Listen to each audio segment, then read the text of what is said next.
Hello friends, അപ്പോൾ ആദ്യത്തെ വീഡിയോയുടെ കണ്ടിന്യൂവേഷനാണ് കേട്ടോ. അത് പെട്ടെന്ന് ചാർജ് തീരാറായി, അതുകൊണ്ട് പെട്ടെന്ന് വീഡിയോ സ്റ്റോപ്പായി പോയതാണ്. അപ്പോൾ നമുക്ക് ഞാനിപ്പോൾ ആദ്യം വെച്ചത് കുക്കർ നമ്മൾക്കൊന്ന് ചൂടാക്കാൻ വെക്കണം കേട്ടോ. കുറച്ച് ചൂടായിട്ട് വെക്കുവാണെങ്കിൽ കുറച്ചും കൂടി എളുപ്പമായിരിക്കും. അപ്പോൾ ഒരു 10 മിനിറ്റ് നമുക്ക് ഹീറ്റ് ചെയ്യാൻ വേണ്ടി കുക്കർ വെച്ചേക്കാം. ഇത് നമ്മുടെ ബാറ്ററായിരുന്നു, അത് നമ്മൾ അടിപൊളിയായിട്ട് മിക്സ് ചെയ്തുകൊണ്ടിരിക്കുകയാണ് കേട്ടോ. ഞാനല്ല കേട്ടോ, ഇതൊക്കെ ഞാനാണ് ചെയ്യണത്. നമ്മളെ കൊണ്ട് ഇതിനൊക്കെ സാധിക്കുമോ ദാസ? ഇല്ല. അപ്പോൾ ഞാനാണ് അതിൻ്റെ പ്രിപ്പറേഷൻ. അപ്പോഴത്തേക്കും അടുത്ത പരിപാടി വയ്ക്കാം. നമുക്ക് ഞാനൊരു കുഞ്ഞു ചുറ്റു പാത്രത്തിലേക്കാണ് കേട്ടോ നമ്മുടെ ബാറ്റർ ഒഴിച്ച് ബേക്ക് ചെയ്യാൻ വെക്കുന്നത്. നമുക്ക് ഇതിൻ്റെ അകത്തോട്ട് നമ്മുടെ നെയ്യ് ഒഴിച്ചു കൊടുക്കാം. ഞാൻ ആദ്യം പറഞ്ഞ പോലെ ഞാൻ ഗീ ആണ് ഒഴിച്ചു കൊടുക്കുന്നത്. നമുക്കത് മൊത്തം സ്പ്രെഡ് ചെയ്യണം കേട്ടോ, ചുറ്റുപാത്രം.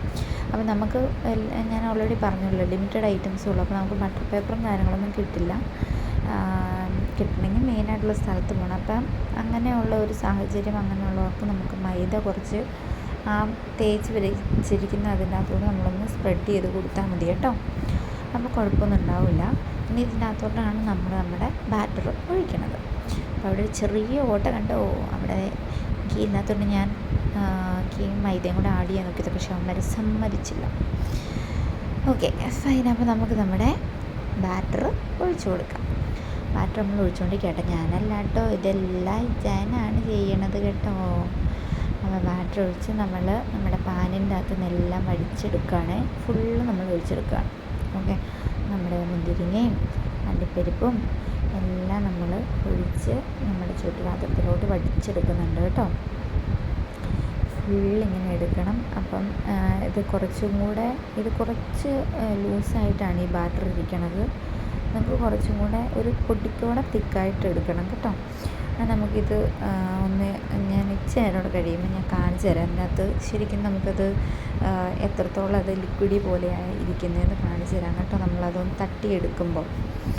അപ്പോൾ നമ്മളെല്ലാം ഒഴിച്ചെടുത്തു. അപ്പോൾ ഇങ്ങനെ ചുരണ്ടി എടുക്കുമ്പോൾ എല്ലാവരും പ്രത്യേകം ശ്രദ്ധിക്കണം. നമ്മൾ ഈ ചുരണ്ടി എടുക്കുന്ന പോലെ നമ്മുടെ ചുറ്റുപാത്രത്തിൻ്റെ ബേക്ക് ചെയ്യാൻ എടുക്കുന്ന പാത്രത്തിൻ്റെ സൈഡിൽ കൊണ്ട് ഇങ്ങനെ തൊണ്ടരുത്.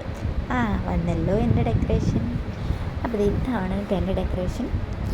നമുക്ക് ചെറിയ മുന്തിരിങ്ങയും അണ്ടിപ്പരിപ്പൊക്കെ ആയിട്ടൊരു കുട്ടി ഡെക്കറേഷൻ. ഭംഗിയൊക്കെ ഇരിക്കട്ടെ. പ്ലം കേക്കിൻ്റെ അത്രയൊന്നും ഭംഗി വന്നില്ലെങ്കിലും എൻ്റേതായിട്ടുള്ളൊരു ഭംഗി. അപ്പോൾ അതൊക്കെ വെച്ച് നമ്മൾ ഡെക്കറേഷനൊക്കെ കഴിഞ്ഞു. ഇനി നമ്മൾ നേരെ ഇത് എങ്ങോട്ട് വെക്കാൻ പോണേ? കുക്കറിലോട്ട്. ഓക്കെ, നമ്മൾ ഓൾറെഡി നേരത്തെ ഇത് വെച്ചായിരുന്നല്ലോ, ഹീറ്റ് ചെയ്യാൻ വെച്ചിട്ടുണ്ടായിരുന്നു. അപ്പോൾ നമ്മളിങ്ങനെ ഒന്ന് തട്ടി കൊടുക്കണം കേട്ടോ കേക്ക്. ഇതിനകത്ത് ഇളകുന്നത് നിങ്ങൾക്ക് കാണാം, മനസ്സിലായോ? അപ്പോൾ അത്രയും ലിക്വിഡിയാണ് ഇത്. അത്രയും ലിക്വിഡ് വരാൻ പാടില്ല, കുറച്ചും കൂടെ തിക്കാവണം. അതങ്ങനെ ഇളകരുത്. നമ്മൾ ഇതെല്ലാം ഒന്ന് സെറ്റ് ചെയ്തെടുക്കണം. അപ്പോൾ ഈ ചോറ്റുപാത്രത്തിൻ്റെ അടപ്പാണ് ഞാൻ കുക്കറിൽ വെച്ചിരിക്കണേ. അപ്പോൾ അതിനകത്തോട്ട് നമുക്കിത് ഇറക്കി വെക്കാം. ഇറക്കി വെച്ച സമയത്ത് ഇച്ചാൻ്റെ കൈ നൈസായിട്ടൊന്ന് പൊള്ളിയില്ല, ചെറുതായിട്ടൊന്ന് തട്ടി കുക്കറിൽ. നമുക്കിനി അടച്ച് വെച്ച് വേവിക്കാം. അപ്പോൾ കേക്ക് വന്ന വീഡിയോ നമുക്ക് അടുത്തതിൽ കാണാം. അപ്പോൾ ടാറ്റാ, ബൈ.